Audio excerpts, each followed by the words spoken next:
డబ్బు, అనారోగ్యం, ఉద్యోగం, వ్యాపారం అప్పులతో బాధపడుతున్నారా? వెంటనే జేకేఆర్ గురువు గారికి కాల్ చేసి అపాయింట్మెంట్ తీసుకోండి. నమస్తే, నేను విజయ్. భారత్ దెబ్బకు పాకిస్తాన్ విలవిల్లాడుతోంది. దాదాపుగా 2 రోజుల నుంచి పాకిస్తాన్ ఇండియాని దెబ్బతీయడానికి, ముఖ్యంగా సివిలియన్స్ మీద అటాక్ చేసే ప్రయత్నంలో భాగంగా అనేక మిసైల్స్ను అలాగే డ్రోన్స్ను కూడా లాంచ్ చేస్తుంది. అయితే వీటన్నిటిని ఆకాశంలోనే పేల్చేస్తుంది మన ఎయిర్ డిఫెన్స్ వ్యవస్థ. అయితే దాంతోపాటుగా ఫైటర్ జెట్స్ను కూడా ఎక్కడికక్కడ కూల్చేస్తుంది. కొద్దిసేపటి తర్వాత ఇవాళ పాకిస్తాన్ ప్రధాని ఏదైతే అణుబాంబుకు సంబంధించి, అణు ప్రయోగం చేయడానికి సంబంధించి నిర్ణయం తీసుకునేటువంటి ఏదైతే అథారిటీ ఉంటుందో, నేషనల్ కమాండ్ అథారిటీతో సమావేశం కాబోతున్నారు. ముఖ్యంగా ఆ దేశ భద్రత గురించి, ఆ దేశ ముఖ్యంగా అణుబాంబులను ప్రయోగించాలా వద్దా అనే నిర్ణయంపై ఈ అథారిటీ ఒక డెసిషన్ తీసుకుంటుంది. దీని మీద ఖచ్చితంగా భారత్ మీద అణు ప్రయోగం జరిపేటువంటి అవకాశం ఉంటుందా లేదా, ఇలాంటి డెసిషన్ తీసుకోబోతున్నారు. పాకిస్తాన్ ఇప్పుడు భారత్ని ఏం చేయలేక అణుబూచిని ముందుకు తీసుకొచ్చేటువంటి అవకాశం ఉంది. సో పాకిస్తాన్ మొదటి నుంచి కూడా ఇదే చెప్తుంది, భారత్పై మేము అణుబాంబులతో దాడి చేస్తాం, మాపై భారత్ ఒకవేళ దాడి చేస్తే మేము అణు బాంబులు వేయడానికి కూడా సిద్ధంగా ఉన్నాం అంటూ కూడా ఇప్పటివరకు కూడా పాకిస్తాన్ చెప్తూ వస్తుంది. సో ఆ దిశగా నిర్ణయం తీసుకునే అవకాశాలు కనిపిస్తున్నాయా? పాకిస్తాన్ మిలిటరీ ఫోర్సెస్తో ఇండియాని ఎదుర్కోలేక ఇప్పుడు అణు బాంబులు ప్రయోగిస్తాం అనేటువంటి బూచీని చూపే ప్రయత్నం చేస్తుందా? దీని గురించి మాట్లాడదాం.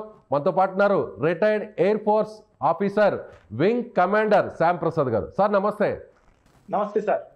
పాకిస్తాన్ ఇవాళ, జై హింద్ సార్. పాకిస్తాన్ ఇవాళ పాకిస్తాన్లో ఉన్నటువంటి నేషనల్ కమాండ్ అథారిటీతో పాకిస్తాన్ ప్రైమ్ మినిస్టర్ భేటీ కాబోతున్నారు. అణు ప్రయోగానికి సంబంధించి కూడా నిర్ణయం తీసుకునే అవకాశం ఉందని కొన్ని వార్తలు వస్తున్నాయి. ఏమంటారు? ఈ ముఖ్యంగా సార్ మన ప్రేక్షకులందరికీ ఈ రోజు చాలా సీరియస్ చర్చ జరిగిపోతుంది కాబట్టి ఒక లైట్ గా స్టార్ట్ చేద్దాం. మన చిరంజీవి గారి పాత్ర ఉంది, అమ్మని కమ్మని దెబ్బ, ఎంత గట్టిగా కొట్టావురో అబ్బా అని పాకిస్తాన్ వాళ్ళు తెలుగులో పాటలు మాట్లాడుకుంటున్నారని మీ దాకా వార్తలు వచ్చుంటాయి. అంటే ఊహించండి, ప్రపంచ యుద్ధ చరిత్రలో ఏనాడు కూడా ఏ న్యూక్లియర్ దేశం కూడా ఒకే రాత్రి 4 ఎయిర్ బేస్లను ధ్వంసం చేయించుకున్న చరిత్ర ఒక్క పాకిస్తాన్కే దక్కింది. ఇంకా వాళ్ళు ఏమంటారు, అణుబాంబులు చేసింది విన్నాం. గత 3 రోజులుగా ఎందుకు చేయలేకపోయారు? నా ప్రశ్న. చేయలేరు కాబట్టి. ఎందుకు చేయలేరంటారా? ఎందుకు చేయలేరంటారు? ఏంటి పాకిస్తాన్కు ఉన్నటువంటి బలహీనతలు ఏంటి? నిజంగా ఆ శక్తి సామర్థ్యాలు లేవా? పాకిస్తాన్ నేను లేస్తే మనిషిని గాను అని ఇప్పటివరకు చెప్తూ వచ్చింది. కానీ ఇప్పుడు లేవలేక నడ్డి విరిగిపోయి సో పాకిస్తాన్ ఇప్పుడు పాకులాడేటువంటి పరిస్థితికి వచ్చేసిందా? అవును, రావల్పిండి పిండి అయిపోయింది.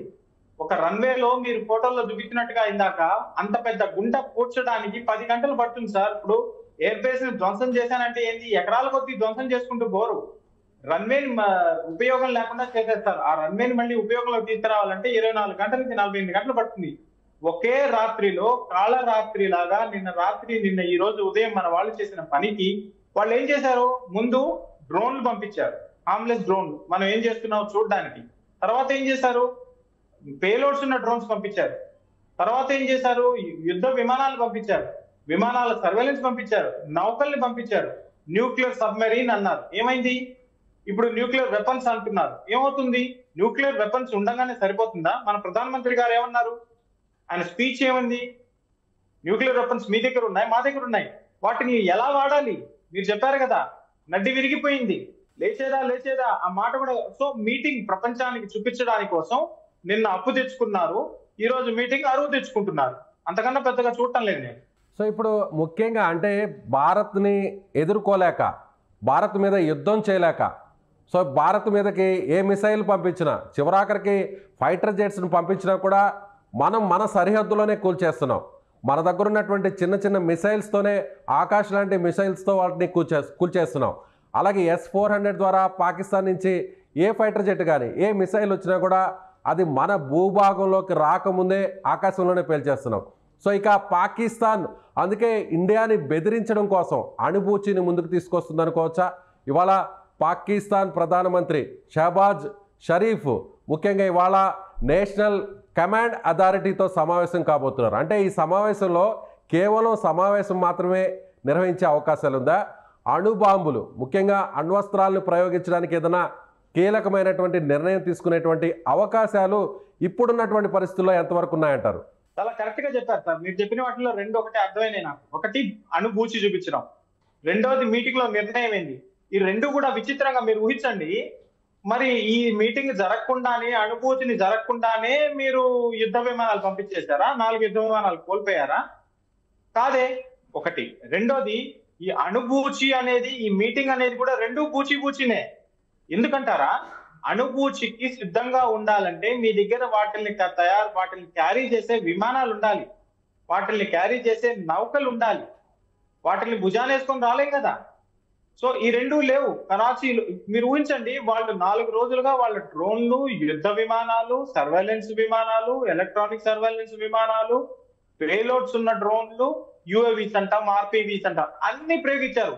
మనం ఇంతవరకు మన సరిహద్దులు దాటకుండా విమానాలు సరిహద్దులు దాటలేదు, షిప్పులు సరిహద్దులు దాటలేదు. ఐఎన్ఎస్ విక్రాంతి ఎక్కడి నుంచో దూరంగా కూర్చొని చూసి క్యాట్ బాల్ తో కొట్టినట్టు కొడుతోంది. మన ఆర్మీ ట్యాంకులు ఇంకా బయటకు తీయలేదు. Just imagine. అంటే ఇప్పుడు పాకిస్తాన్ మీరు అన్నట్టుగా న్యూక్లియర్ వెపన్స్ని క్యారీ చేయడానికి వాళ్ళ దగ్గర ముఖ్యంగా యుద్ధ విమానాలు కానీ, యుద్ధ వాహక నౌకలు కానీ ఇవేం లేమంటారా? అంటే ఆల్రెడీ ఫైటర్ జెట్స్ చాలా ఉన్నాయి కదా పాకిస్తాన్ దగ్గర. లాంచ్ వెహికల్స్ అంటాం కదా, యుద్ధ అణు బాంబుని క్యారీ చేయడానికి ప్రతి విమానం క్యారీ చేయలేదు. దానికి తగ్గట్టుగానే విమానం ఉండాలి, దానికి తగ్గట్టుగానే షిప్ ఉండాలి. ఇప్పుడు మారుతి కార్లో మనకి సీటింగ్ కెపాసిటీ ఎంత, లేకపోతే వేరే కార్లో 8 సీటర్ 4 సీటర్ అంటాం కదా. అలాగే మీరు యుద్ధ బాంబుని క్యారీ చేశారు అంటే మీరు ఏటీఎఫ్ క్యారీ చేయలేరు, మీ ఫ్యూల్ క్యారీ చేయలేరు. మీరు ఫ్యూల్ ఎక్కువ క్యారీ చేశారు అంటే బాంబు కేజీలు తగ్గిపోతాయి. 10 కేజీలు బాంబు క్యారీ చేస్తుంటే 10 కేజీలు లీటర్లు తగ్గించాలి. ఇది కామన్ సెన్స్. మీరు అణుబాంబులు ఉన్నాయని చెప్తే అణుబాంబు పేలాలి కదా. ఇప్పుడు మీరు పంపించిన ఆర్మ్డ్ డ్రోన్స్ అంటారు, కంబాట్ డ్రోన్స్ ని కూల్చేశారు కదా. ఇప్పుడు అణుబాంబుని కూల్చేస్తే మీ పరిస్థితి ఏంటి? మన చిన్నప్పుడు బాటిల్స్ లో రాకెట్లు విసిరేసే వాళ్ళం, ఎంత జాగ్రత్తగా విసిరేసే వాళ్ళం. అది పైకి చూస్తూ ఉండేటట్టు విసిరేయాలి. బాటిల్ అటు ఇటు అయిందంటే గోవిందో గోవిందా. అంటే పాకిస్తాన్ దగ్గర చైనా సపోర్టింగ్ ఉంది, టర్కీకి సంబంధించినటువంటి యుద్ధ సామాగ్రి అంతా వచ్చింది. సో పాకిస్తాన్ పూర్తి స్థాయిలో అంటే ఇక యుద్ధం చేయలేనటువంటి పరిస్థితుల్లో, పూర్తిగా పాకిస్తాన్ అభద్రతా భావానికి వెళ్ళిపోయినటువంటి పరిస్థితుల్లో పూర్తిగా పాకిస్తాన్ అక్కడ ఉన్నటువంటి ఏదైతే ఆ ప్లేసెస్ అన్నింటినీ కూడా కంట్రీని మనం క్యాప్చర్ చేసేటువంటి ప్లేసెస్లో అక్కడున్న ప్రజలు ఇంకా బతకలేరు అనేటువంటి సిచ్యువేషన్లో మాత్రమే అణుయుద్ధానికి దిగాలనేటువంటి ఆలోచన చేస్తుంది. కానీ పాకిస్తాన్ ఇవాళ ఎందుకు ఇలాంటి సమావేశం నిర్వహించబోతుంది అంటే జనరల్గా నేషనల్ కమాండ్ అథారిటీ మీటింగ్ అనేది ఏ సందర్భాల్లో నిర్వహిస్తాయి. ప్రతి దేశం కావచ్చు, వీటికి సంబంధించిన ప్రతి దేశానికి కూడా ఎన్సీఏ అనేది ఉంటుంది. ఎన్సీఏ మీటింగ్ అనేది ఏ టైంలో జనరల్గా జరుపుతారు? సార్ ఇప్పుడు మంచి ప్రశ్న వేశారు మీరు.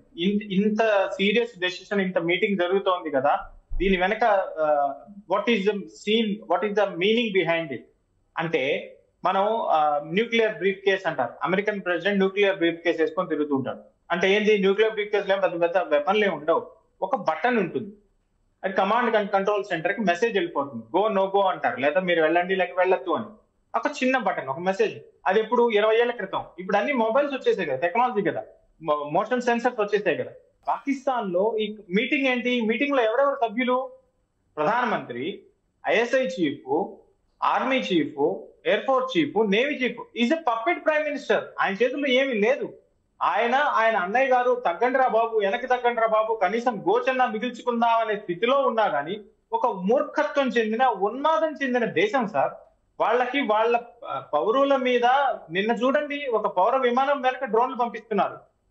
ఉన్మాద దేశం ఏది? పాకిస్తాన్ కి సంబంధించినటువంటి పౌర విమానం వెనక డ్రోన్స్ పంపించారా? నిన్న కరాచీ ముందుగా మన సరిహద్దు వెంబడి ఒక పౌర విమానం, ఇంటర్నేషనల్ ఎయిర్లైన్స్ సివిలియన్ ట్రాఫిక్ విమానాన్ని ప్రయాణం చేస్తూ ఉంటే దాని వెనకన వీళ్ళు డ్రోన్ అటాక్ చేశారు.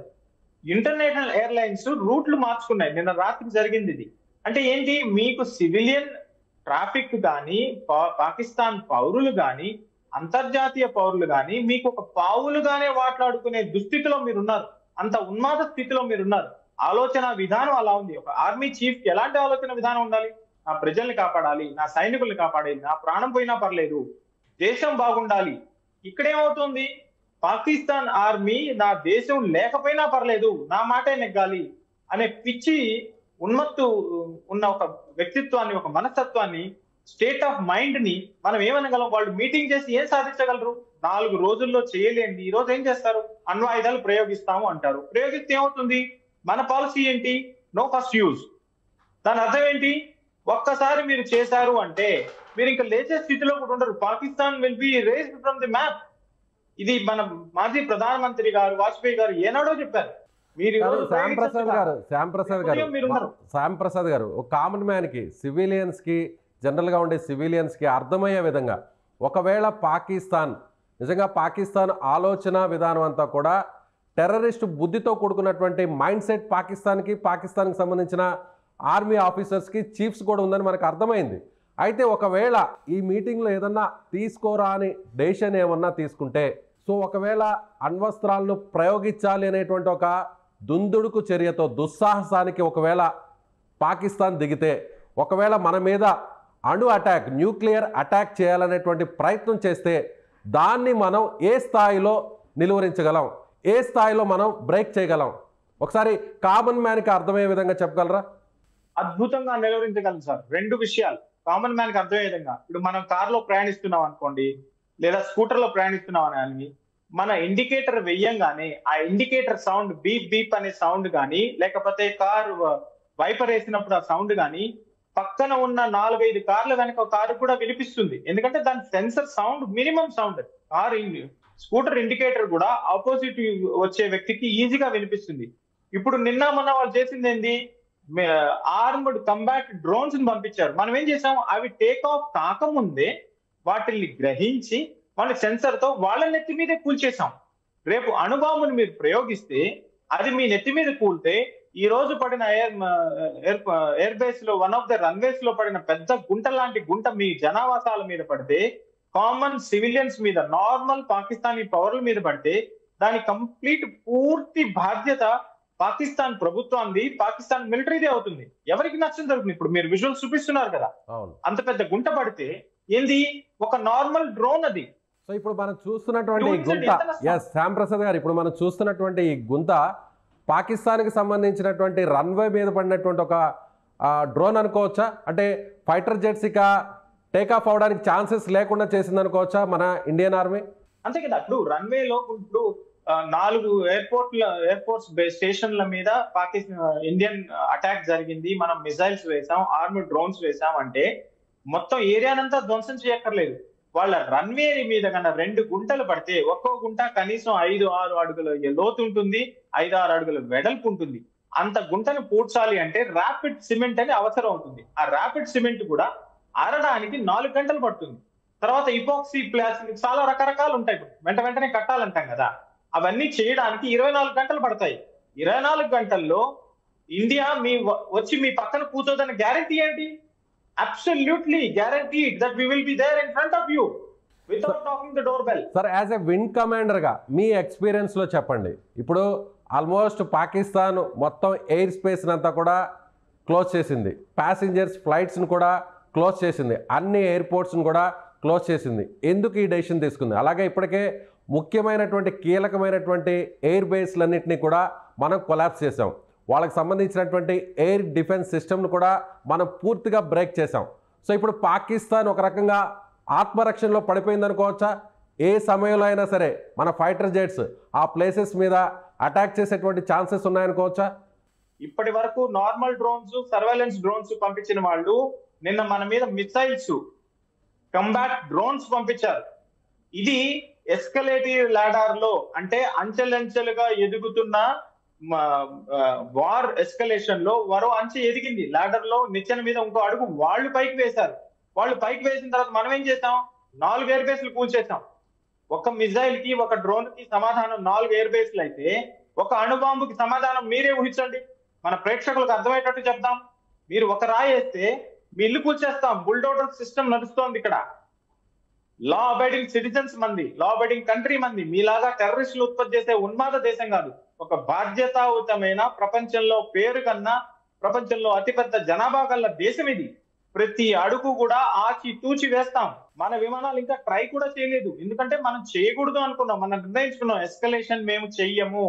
మీరు ఒక తీవ్రవాద దేశము, తీవ్రవాదులను పుట్టి పెంచి పోషిస్తున్న దేశము, మీరు నిన్న వాళ్ళు ఏం చేశారు, అమాయకులైన భారత పౌరుల్ని, మనం సివిలియన్ ఫౌజీ అంటాం, ఈ సమయంలో నేను సివిలియన్ ఫౌజీ అనను, మనం అందరం భారతీయ పౌరులం, అమాయకులైన భారతీయ పౌరులైన పిల్లల మీద, ఒక కాన్వెంట్ మీద, ఒక స్కూల్ మీద మీరు బాంబులు వేస్తారా? అంత పిచ్చా, అంత ఉన్మాదమా? దీనికి సమాధానం చెప్పకుండా ఏ దేశమైనా, బాధ్యతాయుతమైన దేశమైనా ఉంటుందా? దానికి మీరు ఏం చేశారు? మళ్ళీ మిసైల్స్ వదులుతారా? ఆర్మ్డ్ డ్రోన్స్ వదులుతారా? అందుకని ప్రతీకారంగా ఏం జరిగింది మీకు? మీ వేలు చూపిస్తే చెయ్యి కొట్టేస్తాం. 4, ఒక చెయ్యి కాదు, ఒక వేలు చూపించారా, 2 చేతులు కోసేసాం. కరాచీ ఎట్ట కూలిపోయినది, కరాచీలో షిప్స్ పోలేవు, కార్గో రాలేదు, న్యూక్లియర్ సబ్మరీన్ ఉన్నారు, అది ఎక్కడ ఉన్నదో నాకు కనపడటం లేదు, అవాక్స్ అన్నారు, అవి ఎక్కడ కనపడలేదు, మీరేమో గుంటలు చూపిస్తున్నారు టీవీ స్క్రీన్ లో. ఎక్కడి నుంచి మా పేలుస్తారు మీరు అణుబాంబుల గుంటలోంచా? సో పాకిస్తాన్ ఒకవేళ మన మీద అణ్వస్త్రాల్ని ప్రయోగించాలంటే ఆ పాకిస్తాన్ నెత్తి మీదనే మనం పేల్చేస్తాం, అంతేనంటారు? ఒక మాటలో చెప్పాలంటే మన వైపు అణ్వస్త్రాల్ని, న్యూక్లియర్ వెపన్స్ వేద్దామనే ఆలోచన వచ్చే లోపలే అక్కడే మనం పేల్చేస్తాం. అలాంటి శక్తి సామర్థ్యాలు, టెక్నాలజీ మనకు ఉందనుకోవచ్చు, అంతేనా?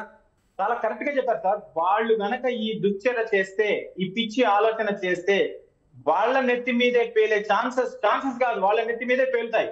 మరొక విషయం, చిన్న విషయం చెప్పదలుచుకున్న ఈ సమయంలో, చెప్పాలో చెప్పకూడదు.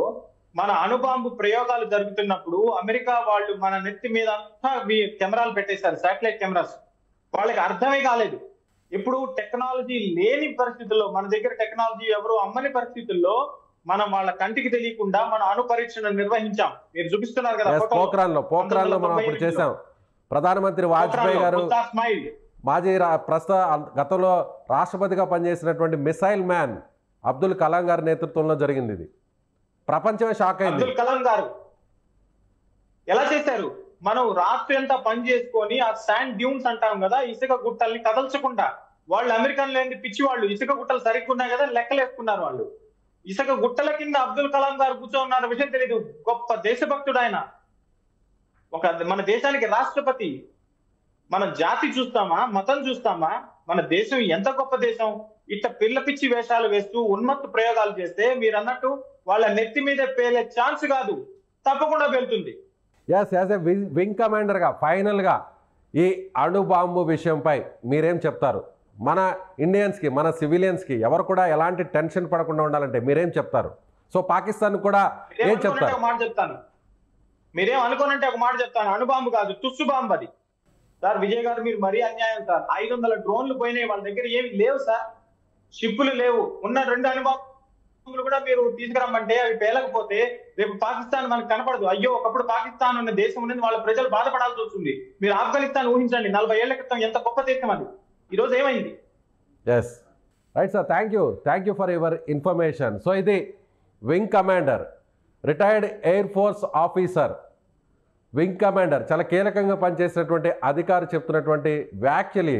ఆయన ఏమంటున్నారంటే, ఒకవేళ పాకిస్తాన్ అణుబాంబును బూచీగా భారత్ ముందుకు తీసుకొచ్చేటువంటి ప్రయత్నం చేస్తే ప్రాథమిక దశలోనే దాన్ని కూల్చేస్తాం, ఆ ఆలోచన కూడా కూల్చేస్తాం. ఒకవేళ న్యూక్లియర్ వెపన్ని ఇండియా మీద ప్రయోగించడానికి సన్నాహకాలు చేస్తే ఆ వెపన్ని పాకిస్తాన్ భూభాగంలోనే పేల్చేస్తాం, పాకిస్తాన్ గగనతలంలోనే పేల్చేస్తాం. కనీసం డ్రోన్ను కూడా మన భూభాగం వైపు తీసుకురాలేకపోతున్నటువంటి పాకిస్తాన్ అణుబాంబు వేస్తుందా? అలాంటి ఆలోచన చేయకుండానే ఎక్కడికక్కడ కట్టడి చేస్తుంది ఇండియన్ ఆర్మీ, మన గవర్నమెంట్ ఆఫ్ ఇండియా. అదేవిధంగా పాకిస్తాన్ ప్రధానమంత్రి ఇవాళ అణుబాంబు సంబంధించినటువంటి, అంటే అణ్వస్త్రాలను ప్రయోగించుకోవడం కోసం తీసుకునేటువంటి నిర్ణయం కోసం నేషనల్ కమాండ్ అథారిటీతో ఇవాళ సమావేశం జరిపినప్పటికీ కేవలం ఇది మేకపోతు గాంభీర్యం మాత్రమే అని అంటున్నారు. కూడా ఎవ్వరు కూడా భయపడాల్సినటువంటి అవసరం లేదు. పూర్తి స్థాయి శక్తి సామర్థ్యాలు మన ఇండియాకు ఉన్నాయి. Thank you so much.